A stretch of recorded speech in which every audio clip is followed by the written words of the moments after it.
Delhi express इस बार बनारस से BJP के प्रधानमंत्री पद के उम्मीदवार नरेंद्र मोदी को तो पूरी पार्टी को दिल्ली पहुंचाने की जिम्मेदारी है, लेकिन आम आदमी पार्टी के नेता अरविंद केजरीवाल के दिल्ली पहुंचने का सपना या तो बनारस पूरा करेगा या तोड़ देगा। दिल्ली एक्सप्रेस का सफर शुरू करने से पहले बनारस के हाल और माहौल का पहले जायजा लेते हैं।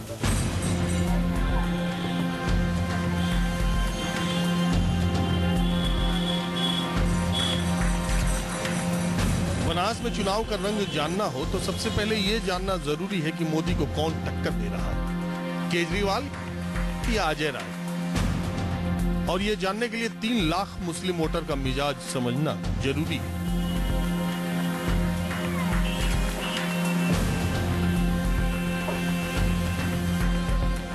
मुस्लिम वोट जिस तरफ करवट लेगा, मैदान में वही पहलवान टिकेगा।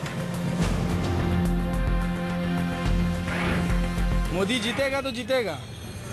मोदी जीतेगा? हाँ, क्योंकि आप लोगों के सारे कास्ट के हिंदू भाई जितने भी हैं सब मोदी को वोट देंगे। मुस्लिम वोट बटना ही बटना है। ये आपको भी मालूम है। ये आपको भी मालूम है, जमाना जानता है। और ये सारे जितने भी नेता आ रहे हैं ये सारे खाली पब्लिक को बेवकूफ बनाने के लिए, अपना वोट बांटने के लिए। कांग्रेस की तरफ अजय राय का नाम, अजय राय साहब की तरफ रुझान उधर है इस वक्त जो चल रहा है रुझान। आगे क्या होगा भाई, जब 12 तारीख को ये तो बाद में मालूम होगा, बता भाई रुझान वही है। बुराइयों को मिटाने पे हमारी और अरविंद केजरीवाल जी की राय करीब करीब एक है, और इसी मौकफ की बुनियाद पर बेनियाबाग के मैदान से मुफ्ती बोर्ड बनारस की सेक्रेटरी होने की हैसियत से हमारे सदर साहब और दीगर तमाम कमेटी के लोगों ने मुझे जैसा ऑर्डर दिया था, मैंने बेनियाबाग में उसकी हिमायत का ऐलान किया था। किसी के डरने से मतलब नहीं है कि हम डर जाएंगे, मोदी आएंगे तो डरा देंगे, कांग्रेस वाले कह रहे मोदी आएंगे डरा देंगे। क्या मोदी? कुछ नहीं, हमारी नजर में कुछ नहीं मोदी है। मोदी कुछ नहीं है, या केजरीवाल जी कुछ नहीं है, या कोई भी नेता कुछ नहीं है। मुसलमानों का जो नेता भला करेगा और मुसलमानों के बारे में सोचेगा, आने वाले दिनों में मुसलमान उनके लिए होंगे। जी को ये गलतफहमी दूर कर देना चाहिए कि आपको कभी किसी मुसलमान को अपनाने से आपकी विचारधारा को अपनाया नहीं जा सकता। ये हमारी मजबूरी है कि आज सब नंगे हैं। उस नंगे माहौल में एक कपड़े वाले की तलाश है, और सियासत ही इतनी गंदी सियासत हो गई है कि उस नंगेपन में कोई कपड़े वाला दिख ही नहीं रहा है। ये ऐसा है कि हालात ये कि मोदी को मुसलमानों से मोहब्बत करना पड़ेगा। अब पूछिए क्यों? इसलिए कि आज वो प्रधानमंत्री होने की बात कर रहे हैं। प्रधानमंत्री होने का मतलब होता है अंतर्राष्ट्रीय पॉलिसी। उनकी मजबूरी होगी कि वो मुसलमानों से मोहब्बत करें। हमारी मजबूरी नहीं है कि हम उनसे मोहब्बत करें। इनकी बातों से एक बात तय है कि चुनाव से ठीक पहले मुस्लिम वोटर बनारस में किसी उम्मीदवार के बारे में अपना मन बनाएगा।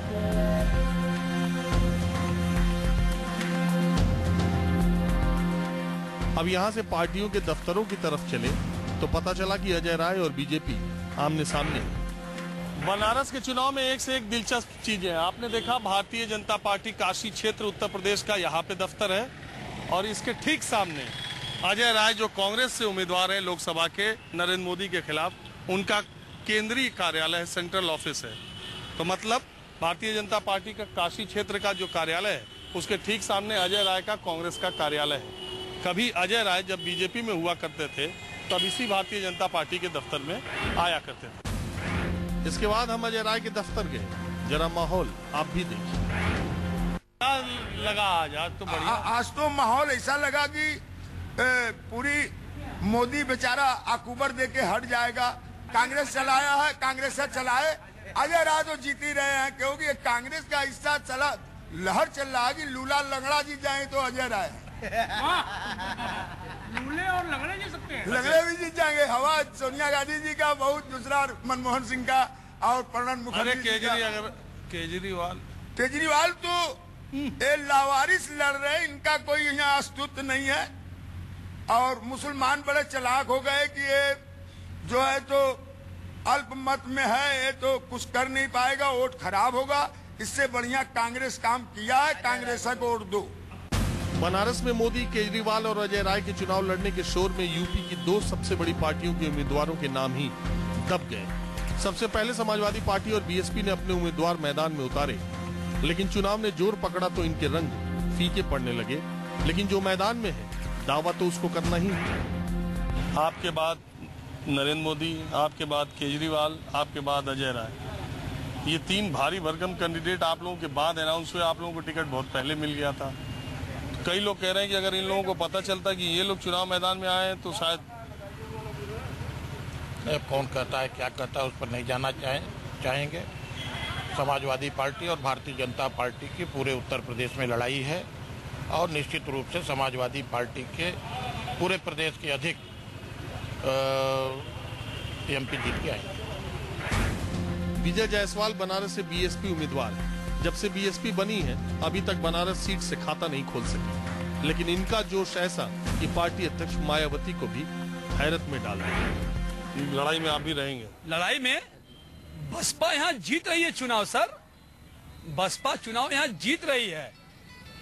एक फॉर्मेलिटी बाकी है। अच्छा, बसपा चुनाव जीत चुकी है।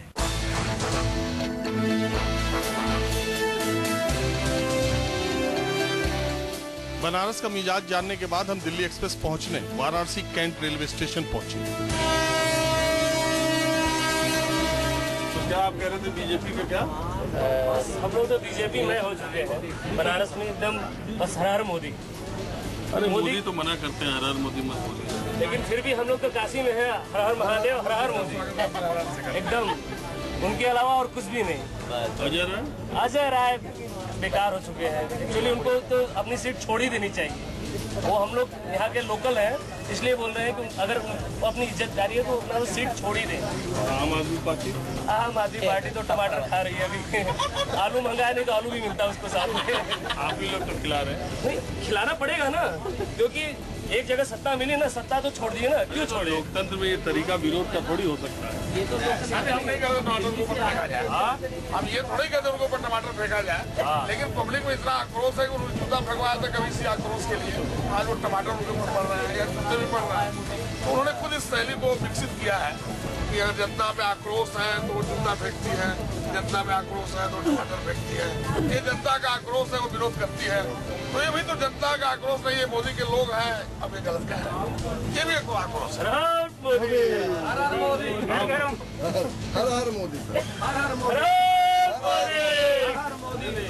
मैं ये कह रहा हूँ कि मोदी तो कह रहे हैं हर हर मोदी का नारा मत लगाइए। मोदी कह रहे हैं कि हर हर शंकर का शब्द है, लेकिन बनारस का स्वभाव है कि जिसका स्वागत करता है उसका हर हर महादेव से ही करता है। लोगों की भावना तो हर हर महादेव बोलिए। मोदी महादेव तो हम बोलते हैं, लेकिन मोदी महादेव तो है नहीं। हर में हर हर हो गया। मोदी तो महादेव नहीं है कि हर हर महादेव बार बार उनको कहा जाए। हर हर शब्द जो है वो। अच्छा, एक बात बताइए, चलिए ठीक है, आप लोग मोदी समर्थक हैं। मान लिया कि मोदी सबसे आगे चल रहे हैं या चुनाव जीत जाएंगे, ठीक है, तो नंबर 2 पे कौन रहेगा? बनारस के अंदर। हाँ, और कहाँ? बनारस के अंदर हो सकता है अजय राय दूसरे नंबर। अजय राय। आपके हिसाब से कौन रहेगा नंबर 2 पे? अजय राय बता सकते हैं, लेकिन बहुत ज्यादा वोट से पीछे रहेंगे, बहुत ज्यादा वोट से पीछे रहेंगे। मोदी का कोई मुकाबला नहीं बनारस में, एक तरफा जीतेंगे। आज समझिए कि मोदी के नाम पर देखिए बनारस की सड़कें कितनी सुंदर हो रही हैं। आज हम लोग बचपन से यहाँ पर रहे हैं, कभी ऐसी सड़कें हमने नहीं देखी है। बार बार आप बात कर रहे हैं, कलर पकड़ रहे हैं। नहीं, काला तो ये स्वभाव है बनारस वालों का। ये तो मतलब आड़ी दिखा रहे हैं। नहीं, आड़ी नहीं, देखिए वो तो जनतंत्र है ना, उसमें तो हर कोई कुछ भी करने के लिए तैयार है। कोई बॉलीवुड वाला हो तो हाथ फेरता है, हम तो बनारसी हैं तो कॉलर पे हाथ रख रहे हैं। बस हर हर महादेव और हर हर मोदी, उसके अलावा कुछ भी नहीं। भाई साहब, सुबह का अखबार आया है, अभी रात में आप अभी रास्ते में सुबह में आ रहे थे करने के बाद क्या समाचार पढ़ रहे हैं? ये मोदी के देख रहे थे, या टमाटर केजरीवाल पर फेंका गया। इस पर वो तो सही कह रहे थे, जो आलू महंगा है तो आलू भी फेंका जाता है इसके ऊपर। तो इसके फेंकने से क्या हो जाएगा? फेंकने से विरोध हो रहा है और क्या।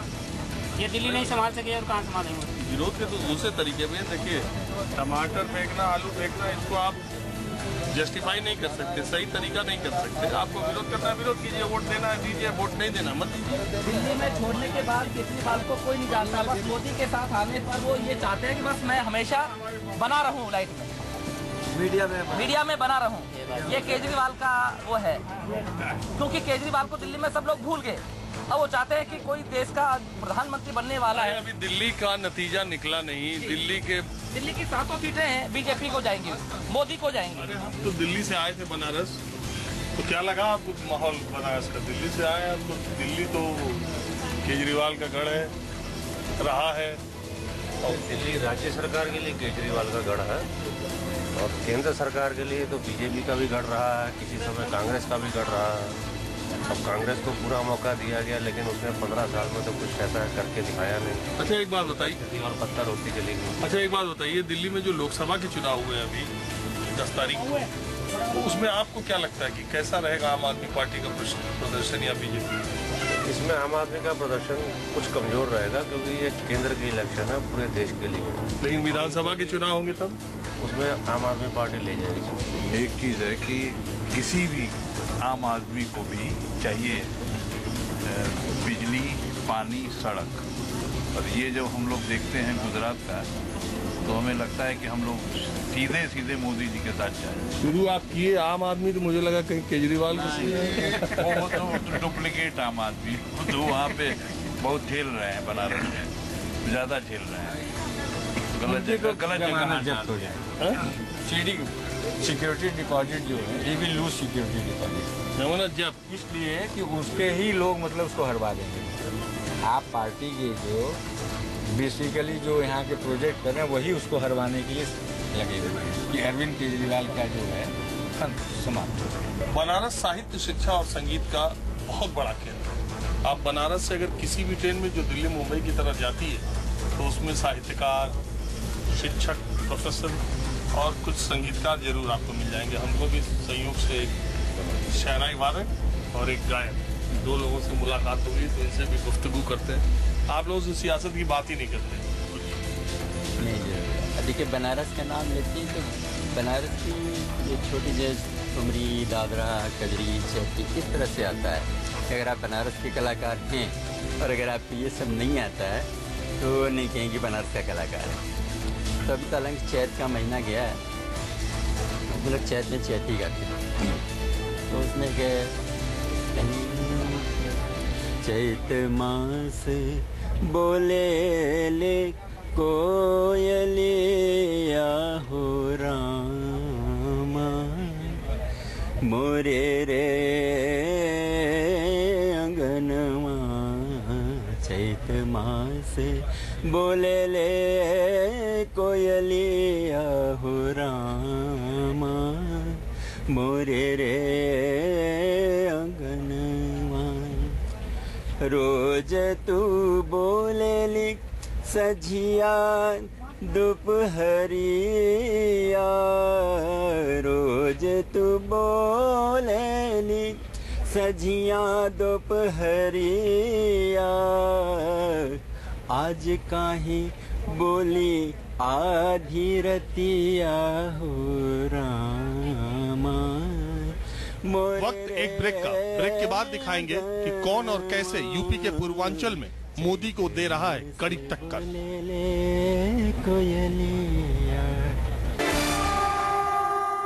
क्या माहौल चल रहा है इधर का, पूरा पूर्वांचल का बताइए। चलिए बनारस की बात मान के चलिए बसपा, ये नई थ्योरी आप दे रहे हैं बसपा। ऐसा समीकरण ऐसा है ना, हरिजन का वोट 100% मायावती को ही पड़ेगा। वजह ये है कि सर वो उनको मायावती जो है वो अपना भगवान मानती है। अब मुस्लिम वोट नहीं, तो क्या आपको लग रहा है किस वजह से आप करें ये ईस्टर्न यूपी जो पूर्वांचल है, बनारस से लेके गोरखपुर तक, इनमें जो 30-32 सीटें आती हैं, वहाँ बसपा का अच्छा प्रदर्शन रहेगा? पिछले चुनाव जबरदस्त रहेगा, बहुत जबरदस्त रहेगा। जौनपुर और मछली शहर में बसपा जीत रही है, मैं इसको बता सकता हूँ। 2 सीटें। तो ऐसा क्यों हो रहा है? ध्रुवीकरण हो रहा है क्या? ऐसा है जातिवाद का सर जो ऐसा। अरे पूरे देश में मोदी की लहर है, उत्तर प्रदेश के पूर्वांचल में जाति सर ना जो कि देखिए कि जो आप बात कर रहे हैं ठीक है, मोदी की लहर आपकी मीडिया पे चल रहा है ना, लेकिन इंटरनली आप देखा जो पब्लिक के अंदर जो है, जो छोटी जो कास्ट के जो लोग हैं, मायावती को अपने भगवान मानती है, वो उसी को वोट देंगे। और मुस्लिम जो वोटिंग जो है सर, वो देखेगा कौन जीत रहा है, मोदी को मतलब कौन हरा रहा है। तो जो सीट, दोनों सीट पे ज्यादातर चांसेस इसी वजह से जो है। अच्छा, अगर आप बुरा न माने तो मैं पूछूं कि आप क्या हैं? सर मुस्लिम बनारस कितने दिन रहे, क्या माहौल यहाँ का लगा आपको? मैंने आज एक नई चीज देखी बनारस में। मैं एक अपने डीलर काउंटर पे बैठा था अपने बिजनेस के सिलसिले में, तो एक लड़का मोदी का वो एक पैम्पलेट लेकर वहाँ शॉप पर आया, तो उससे जनरल पूछा भी क्या चल रहा है, तो मैंने ये भी पूछा और बाई चांस वो लड़का मुस्लिम था और स्टूडेंट था। बोला कि हम लोग बाहर गांव से आए हैं, मतलब बाहर शहर से आए हुए हैं, कोई बड़ौदा से है, कोई कहीं से है, कोई बॉम्बे से है।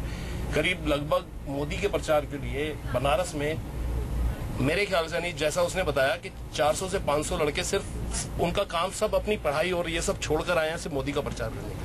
ऐसे तो 500 से ज्यादा लोग अरविंद केजरीवाल का प्रचार करने हैं। अपनी नौकरी छोड़ मैं आपको वही बता रहा हूँ। यही तो दोनों में फाइट है, सुनिए यही फाइट है। लेकिन उन लड़कों दोनों को क्या सोशल मीडिया पर फाइट बहुत तगड़ी, अच्छी दोनों जॉब का उनके पास है, नेटवर्किंग बहुत तगड़ी दोनों का।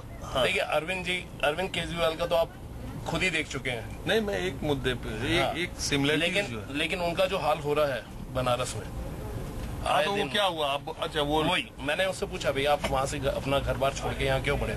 बोले सर इस बार चेंज होना चाहिए। बहुत साल से कांग्रेस को झेल लिया, लेकिन इस बार चेंज होना चाहिए। एक वन मैन शो तो इंडिया में चाहिए ही चाहिए।